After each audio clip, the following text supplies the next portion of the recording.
شما بگم الان در ایران دیروز یکی از خانم‌های دانشجو در دانشگاه معوب به من گفت که چرا اینقدر زنا رو مثلا حذف میکنین، چرا زنان نیستن؟ گفتم شما این اطلاعات از کجا آوردی؟ بهش گفتم که در ایران 64% دانشجویان در دانشگاه‌های ایران خانومن. یعنی دانشگاه‌های ما اکثرا خانومن، پزشکی، مهندسی، ادبیات، همه چیز.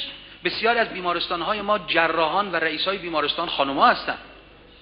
نزدیک به نیمی از معلمین، بخش عظیمی از معلمین ما در مدرسه‌های ما خانومن. پرستارا خانم.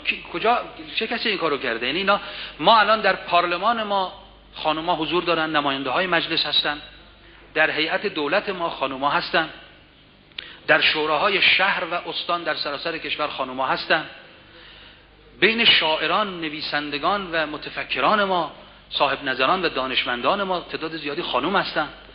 الان دختران ما در مسابقه ها و المپیادهای علمی در فیزیک، شیمی، ریاضی در سراسر دنیا، کامپیوتر در دنیا دارن مدال میارن.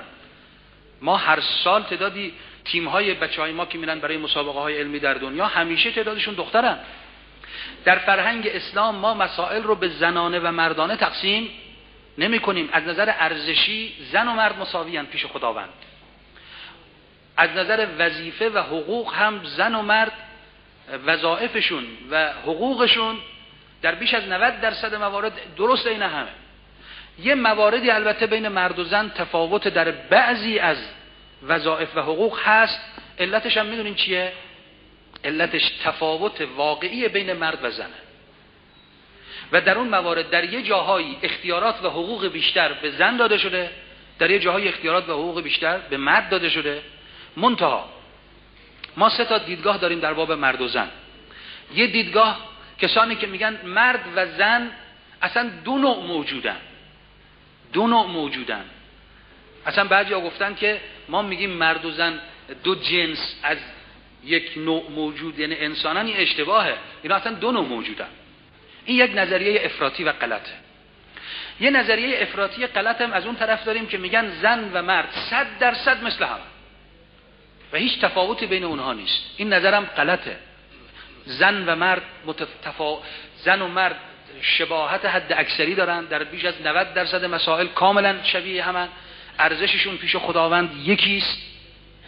اما در یه مواردی هم وجود داره که چه از نظر جسمی، چه از نظر روحی و روانی، چه از نظر اعصاب، از نظر استعدادها، قوا، تمایلاتشون، حتی نوع لذتهاشون با هم متفاوته. نوع زیبایی شناسی زن و مرد با هم متفاوته. بعضیا میگن اگه یه تابلو رو نشون بدی، بگی یه خانم و یا آقا ببینن، بعد ازشون بپرسی چی دیدی، اینا 2 جور توصیف میکنن اون تابلو رو. یعنی نگاه زنانه به زندگی با نگاه مردانه به زندگی با هم متفاوته. یه تفاوت‌هایی وجود داره. اسلام میگه اون شباهت‌ها رو ببینید، اما این تفاوت‌ها رو هم باید دید. منتها از این تفاوت‌ها نباید مرد و زن علیه هم دیگه سوء استفاده بکنن.